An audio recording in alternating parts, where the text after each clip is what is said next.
Well, hello, we're continuing again today on the church history trail, and we're in Groomsport in County Down, and I'm standing here just at the harbour, but also here to my left you can see a couple of old houses. One of course is thatched, and these houses they believe actually go back 350 years. So they believe that they're actually about 350 years old.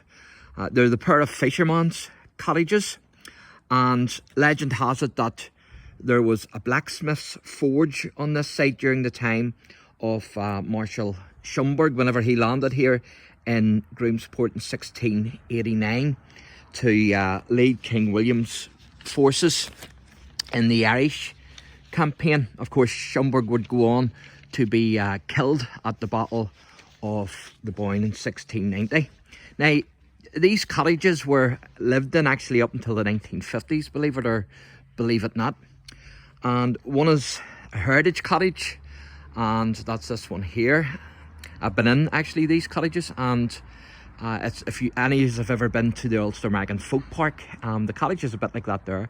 You know, it gives you the feel of what life was like back in Ireland in the 17th century. And the other one is actually a visitor information centre. So these cottages are actually open to the public at weekends during the summer months, and so if you live in the area, or if you live in Ireland, certainly you can come to Groomsport and see these cottages. It's amazing to think that whenever we have an actual connection here with General Schomburg, whenever he landed here in 1689, but also the Eagle Wing ship actually sailed from here, and it was mostly Presbyterians really that were on it, and it sailed in 1636. And the reason why was because of the persecution that the Presbyterians were experiencing at that time. And so what they wanted to do was give themselves a better life where they could worship God according to their conscience. And so what they did was they sailed. They sailed here from Groomsport to Boston on the 9th of September 1636. But they were actually 3/4 of the way there whenever they turned back. And the reason why they turned back was because of the storms. They say that the waves were like mountains, and the ship was being broken up. And so what they believed then, that it wasn't the Lord's will for them to continue. And so what happened was they actually then turned back. And just at the top there of the wee park, I'm going to try and zoom in on that, you can see a ship,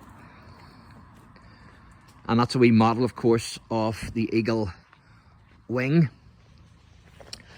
It had 140 passengers on board, and where they got the name from, the Eagle Wing, is actually from Exodus 19 verse 4, when the Lord says to Moses about the children of Israel, "You yourself have seen what I did to Egypt, and how I carried you on eagle wings and brought you to myself." And so the Presbyterians named the ship Eagle Wing. I suppose, in a sense, it was God was bringing them out of the persecution that they were experiencing in Ireland, and was bringing them to the new world where they would have freedom of religion. But as I say, 3/4 into the journey, and unfortunately they turned back. And when they did turn back, they eventually arrived back here in Ireland. And of course, a few years later, the persecution broke out even more in the 1641 rebellion. You can see the sign there, which says Cockle Row Cottages. Just zoom in on that, and you can see that. So it's certainly well worth a visit, and that's the connection that Groomsport has to General Schomburg, and also to the Presbyterian ship, the Eagle Wing.